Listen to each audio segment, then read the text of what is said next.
Então, que a graça de Jesus, nosso Salvador, e também Pai eterno, seja com todos nessa hora.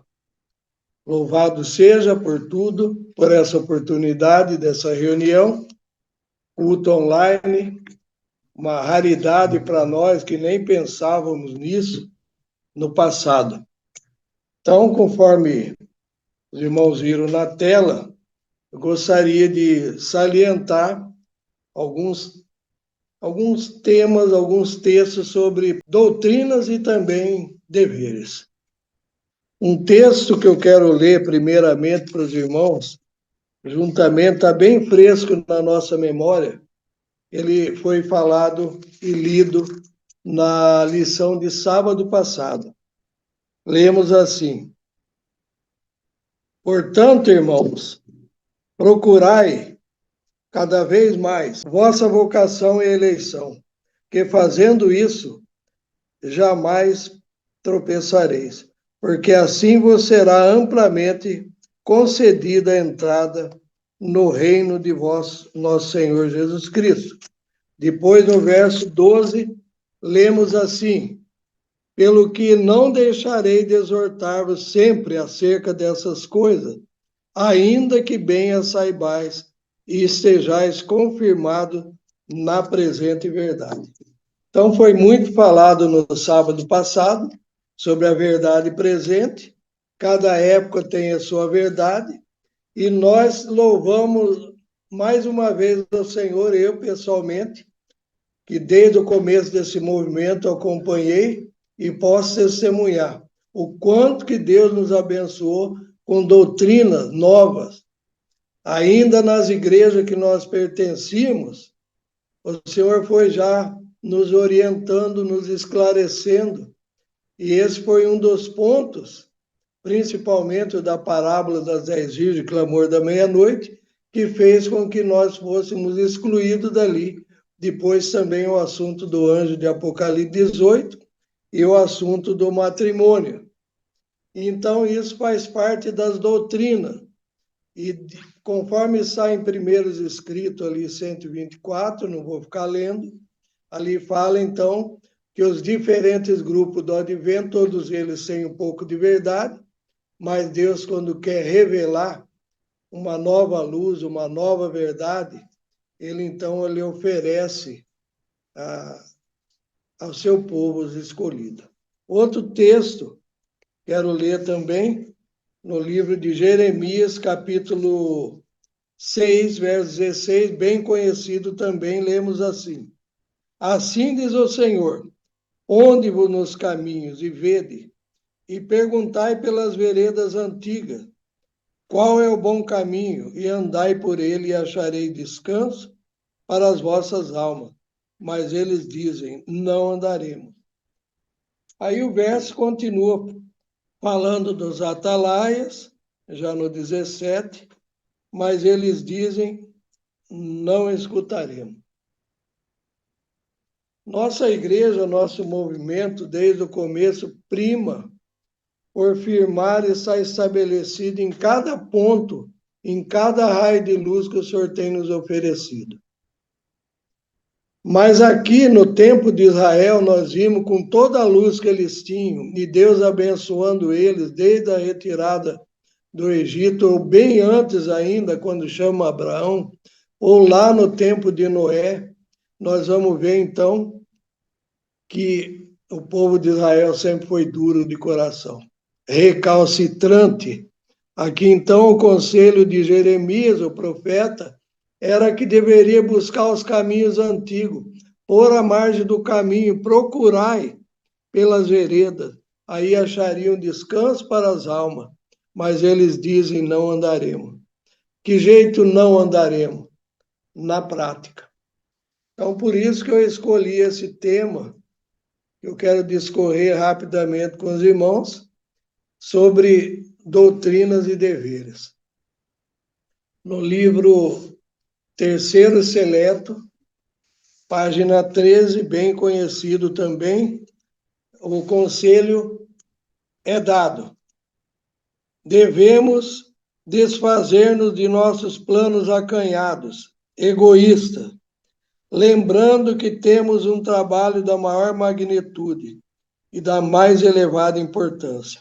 Ao fazermos esse trabalho, estamos fazendo soar a primeira, segunda, terceira mensagem angélica e assim sendo preparado para a vinda daquele outro anjo que, com sua glória, iluminará o mundo.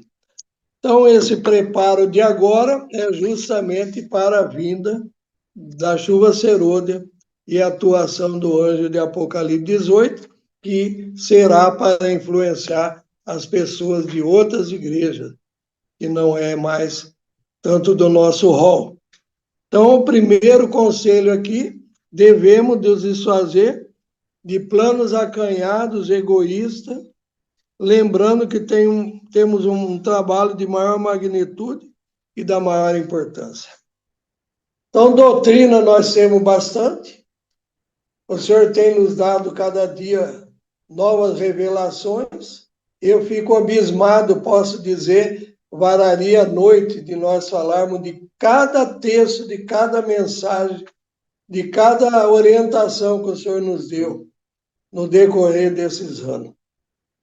Mas eu quero ler aqui um texto que foi lido na lição de sábado passado, indo mais direto ao ponto, onde diz assim, na página 90 da nossa lição de sábado passado, no texto em cima, foi o texto que me inspirou, então, a falar desse tema doutrina e deveres. A menos que a igreja siga o caminho que lhe abre a providência, aceitando todo raio de luz, cumprindo todo o dever que lhe seja revelado, a religião fatalmente degenerará em formalismo e desaparecerá o espírito de piedade vital. Essa verdade tem sido repetidas vezes ilustrada na história da igreja. Uma hora, na história da igreja, desde os tempos primitivos, uma hora era fanatismo, outra hora era comodismo, e agora o Espírito de Profecia está nos alertando para uma coisa talvez pior, que é o formalismo. O que é o formalismo? É o que ia acontecer. Aqui fala que se a igreja não abrisse as portas para nova luz, cumprindo todo o dever que lhe seja revelado, a religião degeneraria em formalismo e desapareceria o espírito de piedade. Então, sempre tem se repetido isso, e Satanás tem feito grandes ataques contra o povo de Deus, tanto no passado como agora ao povo remanescente. Conforme eu falei agora há pouco, doutrina, tivemos bastante mensagem que o Senhor foi nos revelando no decorrer do tempo, e deveres, quais seriam eles? Quais seriam esses deveres? Agora mesmo, eu e o Mateus, ele está aqui conosco em Campinas, estamos terminando a correção final da nova lição. E aí, então, traz não só a mensagem doutrinária, mas traz deveres. Deveres para com os jovens, deveres para com os pais, com as mães, com os filhos, deveres para com a igreja. E no que nós estamos falhando? Quais são os deveres que nós estamos deixando de lado para que possa acontecer esse perigo que foi nos alertado aqui? A igreja entrar num formalismo, degenerar em formalismo. A igreja pode ter todas as mensagens, doutrinas maravilhosas, toda a luz, mas junto com isso tem que cumprir os deveres. Falaríamos também a noite toda e até o clarear do dia de falar dos deveres, tanto os que já cumprimos como os que nós não cumprimos. E quais seriam esses? Cada um deve fazer um exame do seu coração. Um dos deveres, todo mundo fala e sabe, repete e responderia de bate-pronto. É a pregação do Evangelho.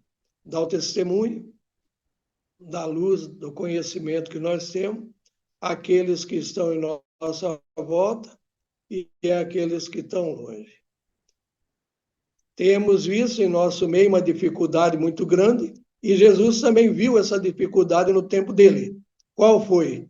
Ele fala para o discípulo: certamente eles deviam estar passando numa plantação. E aí então ele fala: a seara já está pronta, é grande, mas são poucos os ceifeiros. Essa é uma das dificuldades que a igreja tem, porque nós não temos condição de comparar com as igrejas que já tem mais, uma tem mais de 150 anos, a outra diz que veio desde 1914. Se somar tudo isso, nossa experiência é muito pouca. Nós tentamos muitas vezes várias coisas e aceitamos críticas construtivas. Que seriam, então, o que será que estaria faltando? Começamos aí com impressão de literaturas. Compramos uma máquina japonesa na época, e aí ela não era colorida, dava para produzir a lição da escola sabatina, a capa nós fazíamos fora. Depois nós fomos produzindo mais literatura, folhetos coloridos, e aí então aquela máquina se tornou obsoleta. E uma coisa nós tivemos que aprender apanhando, terceirizar. Outra coisa que nós tentamos no passado também foi a obra da colportagem. Tem um irmão que sempre me cutuca, me fala que nós devemos distribuir, fazer alguma coisa nesse sentido. Então, nós temos as revistas, já levamos um tanto para o Paraguai, em espanhol. Temos aqui, ainda tem um estoque muito grande, e estamos distribuindo gratuitamente, assim como os folhetos também. Mas o que aconteceu? Na época, o irmão do Antônio Costa, do Niquinho, tinha um caminhão, e nós fomos até São Paulo, eu, Ronei e ele, e lá ajudamos a descarregar esse caminhão, e carregamos uma carga de livros do Lesaíta. Ele ajudou nós nesse impulso inicial. Como nós não tínhamos um livro, o livro que nós tínhamos na colportagem, o autor voltou para trás, conforme eu contei em outras ocasiões e na própria apostila, ele voltou para trás e ele retirou a autorização de nós publicarmos o livro, que ele tinha cedido para nós. E agora, então, fizemos circulares, convidando as pessoas, e os jovens principalmente, para entrar na colportagem. E não foi avante, não sabemos qual foi o motivo negativo que não foi avante, mas tentamos de várias formas. Talvez faltou alguém como diretor de colportagem, alguma influência a mais para impulsionar e estar com as pessoas. Aí, no fim, aos poucos foram acabando aqueles livros, não compramos mais porque faltaram os interessados. Então, no estatuto que nós preparamos, ali tem vários deveres, várias incumbências, vários desejos que nós queríamos estar cumprindo, e nem todos nós conseguimos. Seria fábrica de alimentos, seria várias coisas que eu não vou ficar enumerando aqui. Eu lembro que uma vez eu cheguei para o meu sogro, ele tinha uma quantidade de garrafas vazias guardadas, eu também. A gente produzia para nós particular e vendia particular. Eu disse para ele: vamos parar dessa maneira e vamos juntar tudo isso e desenvolver um trabalho pela igreja. Aí começamos, nossa família, com o apoio do meu sogro também, fabricação de suco de uva. Já chegamos a atingir 5.000 garrafas. E tem dado um resultado maravilhoso no contato com as pessoas. Mas sabemos que isso é muito pouco. Temos aí a doação dessa propriedade grande, que peço aos irmãos que orem para que seja conseguido esse intuito da venda, porque é um valor bem alto que dá para fazer muita coisa aí fora depois, em outros lugares. E então, a cooperação da igreja nesse sentido, nas orações, seria muito importante também. Nesse lugar que a gente almeja, poderia ter não só essa fábrica de alimentos, geleia, uma escola de arte culinária e educação de jovem para o trabalho missionário. Outra coisa que eu queria destacar sobre dever são as mensagens que a gente tem ouvido há mais de 100 anos sobre a vida no campo. Eu falei muito isso sábado agora, na nossa reunião, e aí eu disse que eu sonhava, brincando com as 5 jovens que estavam presentes ali. Meu sonho é ver vocês aprendendo a encabar uma enxada e trabalhar nessa área, igual o irmão White fala. Depois, particularmente, eu falei com um dos jovens, ela disse, nem pensar. Por que isso? Por causa da influência da cidade, da influência da sociedade. E aí, então, toda vez que eu falo dessa influência, eu lembro do que está no Salmo 131, bem conhecido também, que diz assim, aqui também eu já li várias vezes, né?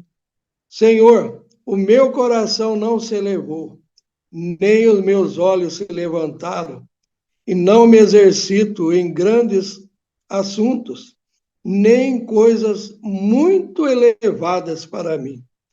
De certo, eu fiz calar e sossegar a minha alma. Qual criança desmamada para com sua mãe, tal é minha alma para comigo.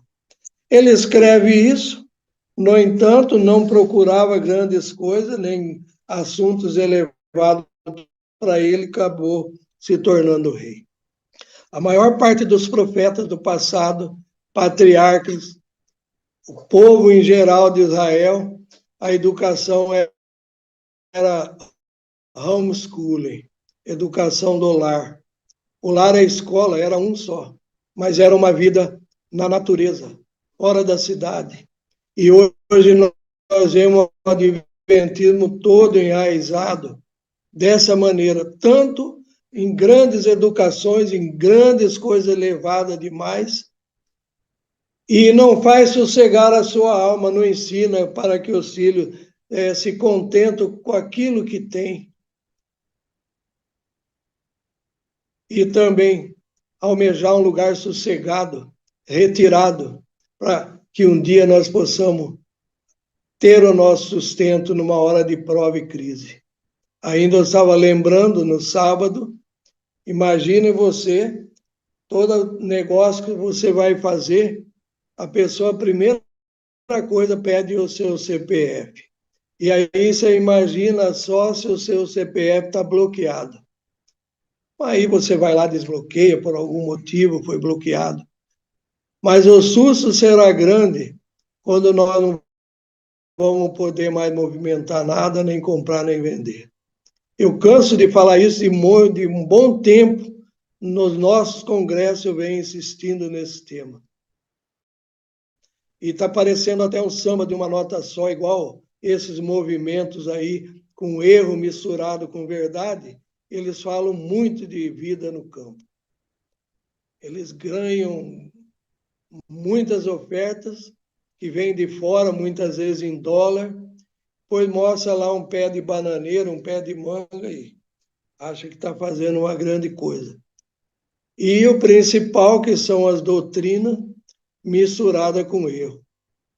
Então, até quando nós vamos titubear?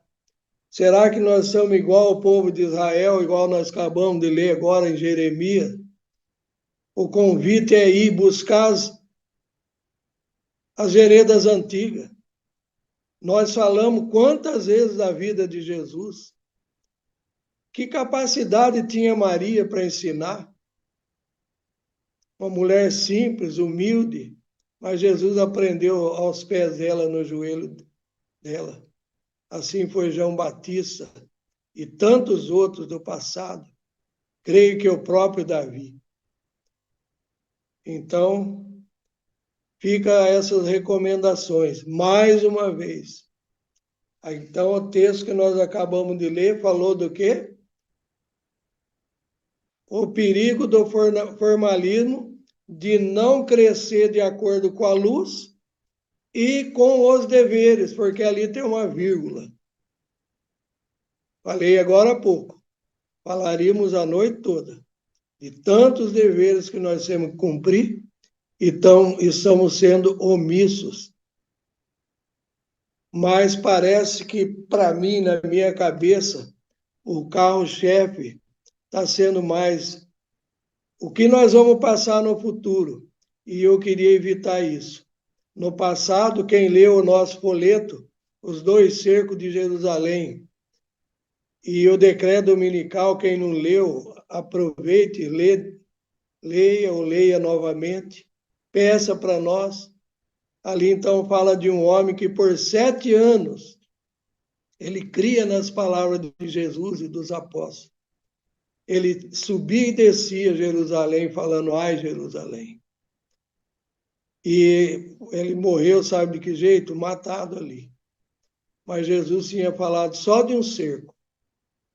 E como no primeiro cerco não houve nada, os israelitas se acomodaram. E aí, quando veio o segundo, foi fatal. O segundo, para nós, irmãos, é quando foi assinado definitivamente o decreto dominical. Aí o nosso nome já foi passado. Já foi feito o selamento dos que conhecem. E aí, então, outros lá de fora vão receber a mensagem, a porta continua aberta para eles. Mas então, fica aí esses ensinos lá do passado, dos dois cercos. E quando foi, então, o primeiro cerco, na comparação que nós pusemos no folheto, quando a nação americana teve um intuito, não aconteceu, lá em 1888, de entrar com o decreto dominical. E com o esforço do povo na época, e Alonso Jones foi retirado e engavetado. Na mesma época, a mensagem da justificação pela fé foi rejeitada. Então, o formalismo, será que está acontecendo em nosso meio? Acomodação? Não vai acontecer nada conosco? Vai indo tudo bem? Como fica? Eu fico pensando também nos estudos das lições da escola sabatina, na leitura da Bíblia e do Espírito de profecia.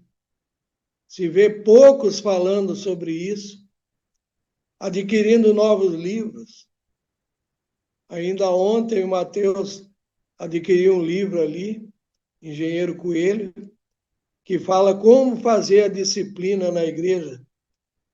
E quantos estão preocupados com isso?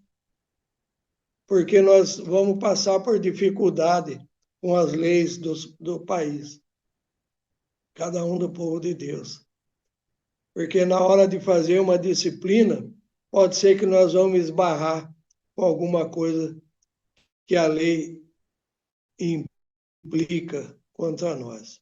Então, esse livro nós estamos lendo agora, e eu gostaria que todos se empenhassem em se preocupar, não deixar só para poucos irmãos a preocupação com as coisas da igreja, com as coisas de Deus, com as coisas espirituais na vida prática. Tenho conversado muito com o Denilson, com outros irmãos, como pôr em prática a saída dos irmãos da cidade para o campo. Se ninguém tem prática, conhecimento, não tem tarimba e muitas vezes não tem ânimo e nem disposição para isso. Então, é um sonho meu que eu tenho de muito tempo, eu venho falando dentro das nossas comissões. Nós deveríamos ter alguém que tenha tutela, experiência e que se envolva com esses irmãos, para que eles realmente, ao saírem para o campo, possam ter um apoio físico, pessoal ali. igual alguns irmãos já estão fazendo. Então, eu não vou me delongar muito, mas o meu medo é esse daí,